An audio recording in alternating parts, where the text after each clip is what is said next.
Alberta's government has implemented mandatory literacy and numeracy assessments for students in grades 1 to 3. These assessments help identify students who are at risk of falling behind in their learning and development. Assessing students in their early years provides essential information to teachers, parents, and government about potential student learning issues and needs, and ensures students at risk get the help they need sooner. The government has provided the following assessments in French and English for school authorities to use: the letter name sound or LENS assessment and the Castles and Coulthart 3 or CC3 assessment. These assessments and the government's initiative to make them mandatory are based on several research studies showing the benefits of early screening, including research conducted by Dr. Georgiou and Dr. Rauno Parrila. Dr. Alain Desrochers led the development of the French language versions of these assessments. For this video, we asked Dr. Georgiou and Dr. Parrila to help explain what makes an assessment effective. I am Dr. Georgiou. I'm a professor at the Faculty of Education at the University of Alberta. I am also a member of the UNESCO Canada Working Group in Education and a member of the College of the Royal Society of Canada. I am Dr. Rauno Parrila. I'm a professor of education in Australian Catholic University, and I am the director of Australian Centre for the Advancement of Literacy.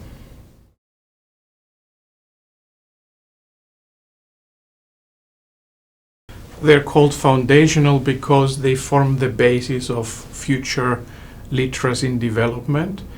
And when you're trying to build a house, you need strong foundations in order to set up something strong that will support the kids, not only in literacy, but also in other subject areas.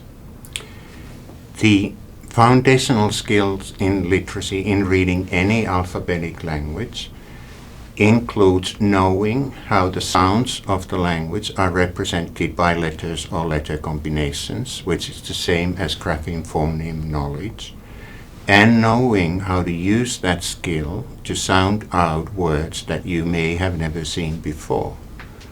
When you have those skills in place, you can then develop additional skill sets of how to deal with complex sentences, how to deal with complex paragraphs, but then also how to deal with words that partly don't sound out properly, and you need to make adjustments to that.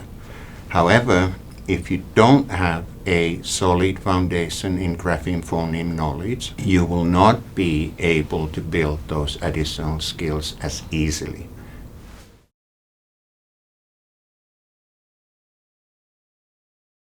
In 2021, we know that year when the students were going back and forth, when the schools were shutting down and they had to go online, all grade levels were impacted.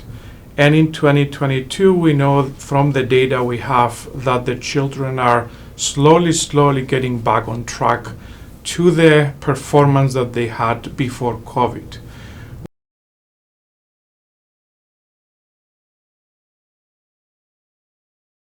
Alberta Education, in collaboration with researchers like Dr. Rauno Parrila and Castles and Dr. Alain Desrochers, created some tasks, we call them early literacy screeners, that they were shared with all the schools in Alberta, along with some other tasks that are currently in place and they are used by some school divisions in order to assess all the children, particularly in the early grades, in order to identify who are the children who are at risk for reading difficulties or children that are already struggling and they need some immediate support by receiving reading interventions in schools.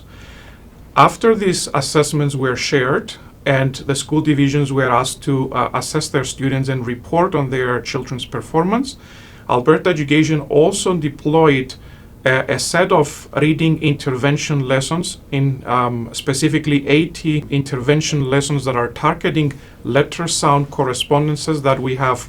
As we said earlier, they are among the foundational skills for developing good decoding and future reading comprehension. And these intervention programs have been used as of September 2020 in different school divisions.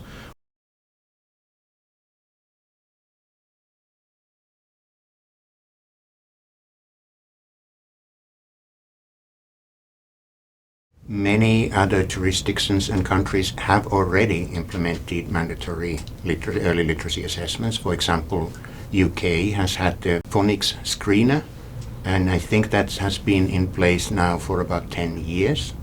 And they are seeing systemic level improvements in the performance. Australia has now, Southern Australia, the state of Southern Australia introduced phonics screener 2 years ago, and they are seeing an impact. And New South Wales, where I'm located, introduced compulsory phonics screening last year, and they are very happy with the initial results of that.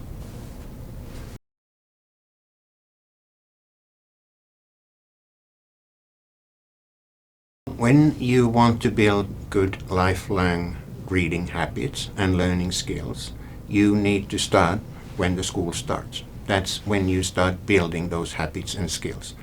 And when you focus on the foundational skills at that level, the same is true for mathematics as it's true for reading. You give the children the skills that we would call generative, or the skills that transfer to new challenges when reading tasks get more difficult. If you don't address the problems in learning those skills as early as you can, it becomes a little bit more difficult to address them later. It's not impossible. We work with adults who don't know how to read and have learned to read. We work with adolescents who have learned to read when they were 15. But it takes more work at that point. It's much more easier to address these kind of skill deficits early. It's more economical to address them early, and you also avoid all the secondary problems that come with not learning those skills. So for example, a child who does not learn automatically recognize words is highly unlikely to be an enthusiastic reader in grade 3 or 4 or 5, which then means that they read thousands of words less every year than their classmates do, which then means that their reading comprehension strategies don't develop, their vocabulary doesn't develop, and they get left further behind also in other content areas that require reading skills. And it shouldn't surprise us as well that the data we have on the impact of COVID shows that the grade levels that they were most impacted were grades 1 to 3. Why? Because the children need that systematic, explicit instruction that they may not get if there are disruptions from their attendance in school. And therefore, this speaks to the point that early grades are very important in children's reading development.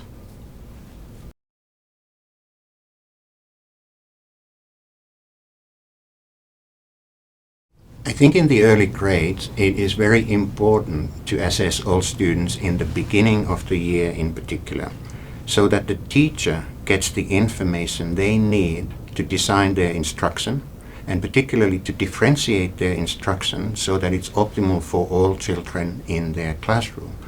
When I teach teachers, I often guide them to think about the poorest kid in their class and the best performing kid in their class. And when you're designing a lesson, how are you capturing that kid who's really struggling, and how are you capturing that student who's doing really well? How do you keep both of them learning more and more? That's called differentiated instruction. And when you know how your children are performing, you know you have the basic knowledge of what levels do you need to cover. So that is important in the beginning of the year. Now, we often assume that children who do well in the beginning of the year will just do well in the middle and at the end. But that isn't always the case. So particularly from grade 1 to 3, I would recommend that you assess all children 3 times, that you also then find those plateaus where children suddenly doesn't develop as expected. When that happens, you may want to look into now, has something changed in their home background? Are they somehow not being able to learn in school in general? Or perhaps the new learning task is too difficult for them and they need specific instruction with those tasks.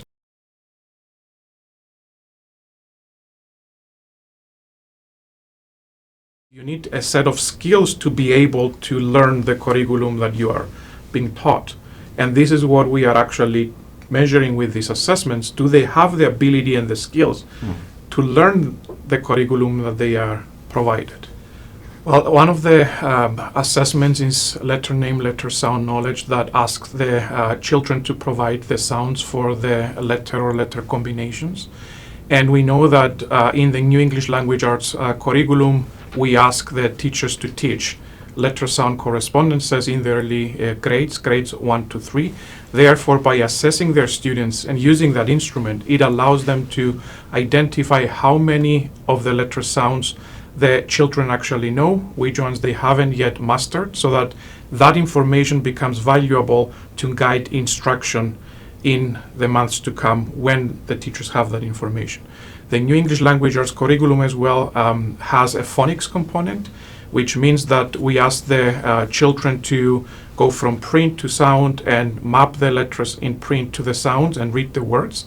And the Castles and Cathcart version 3, or CC3 as we call it, has non-word decoding and has also regular word decoding that captures exactly this skill of converting the letters to sounds and reading the words.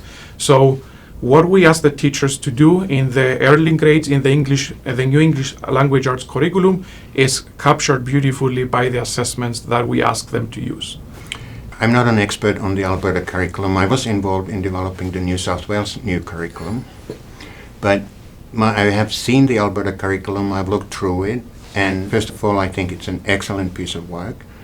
But it has a lot of other material in there, other content, other skills to learn in there than the ones that we are capturing with these screening assessments. The purpose of LENS and CC3 is to make sure that the children have the foundational reading skills that they can then develop into functional literacy skills that allow them access to the curriculum, and they don't get bogged down in learning the more complex topics because they can't read the simple words. For the most up-to-date information about the provincial screening assessments, please refer to the Provincial Assessment Hub on new.learnalberta.ca. Any further questions can be directed to litnumscreening@gov.ab.ca.